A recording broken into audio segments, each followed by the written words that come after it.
All right. The electoral laws in Nigeria are problematic, says INEC Chairman. Now, it seems like he got to a dead end there for him to have, uttered the statement. Well, the conversation with Barrister Festus Okoye, National Commissioner, INEC, continues as he explains the reason behind that statement. I am Salamatu Al-Hassan. And I am Orupe Osarison.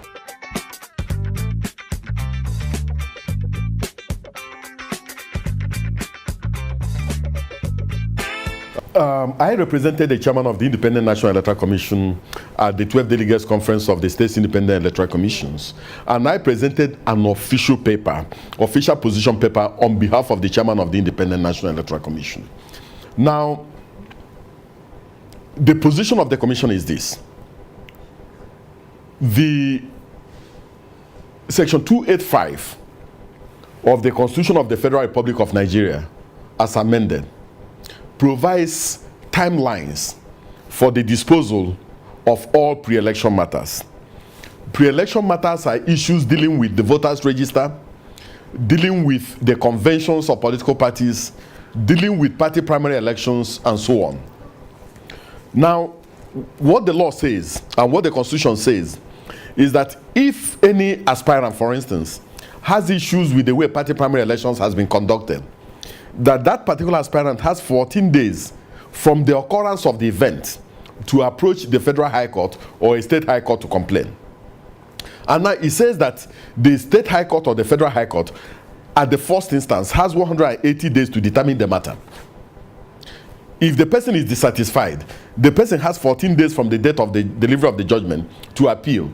And the Court of Appeal has 60 days to make a determination, and the Supreme Court has 60 days to also make a determination. If you take 60 days plus 60, you have 120. If you add 120 days to 180, what do you have? You have almost 300 days. So that is almost 9 months.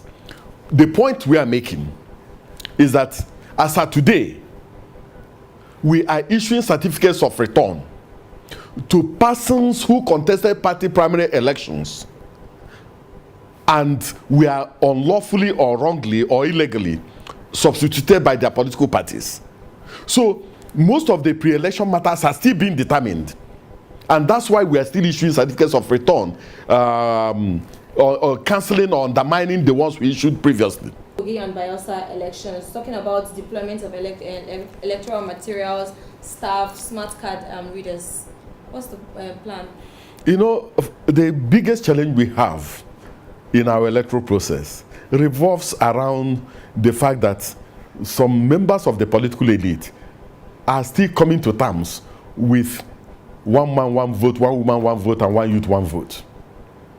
Some of them believe that they can win elections outside the constitutional and electoral framework.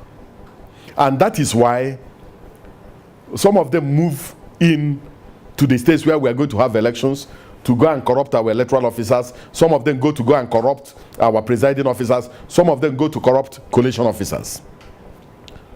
As a commission, and I will be honest with you, Kogi elections will be difficult. Bayelsa elections will be difficult.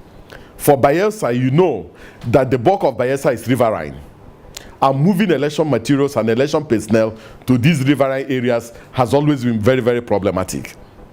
But we are equal to the task, and we have the courage to do that. Kogi elections will also be difficult because in times past, elections in Kogi has been attended by what I call serial violence.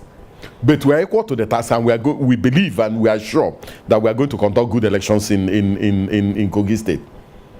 But moving forward, one, we are going to make sure that all the persons whose voters' cards were printed before the 2019 elections and who did not have the opportunity of collecting their voters' cards, collect their voters' cards.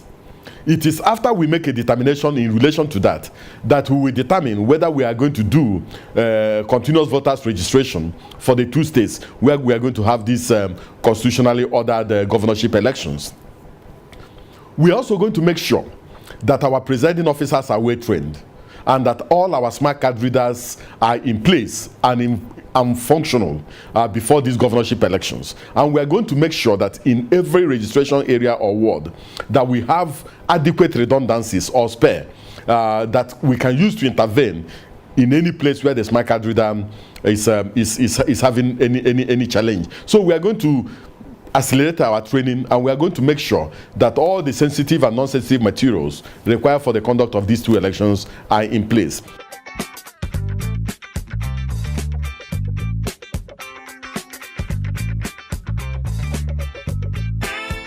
Okay, he is a barrister and a mathematician. Indeed. I mean, very detailed info there. Yeah, I mean 300 days is a lot of time to fix things. Indeed, which is problematic and it should be revised. Yeah, at least we know now that INEC is working towards a better election in Kogi and Bayelsa states come November 2nd, 2019. That's a wrap on today's episode of 2019 Weekly. We say a big thank you to the Office of the Commissioner and Ford Foundation for their support. I am Salamat Al Hassan. And I am Orupe Osariton. Don't forget to leave your comments below. Keep it locked with us on our next episode. Bye.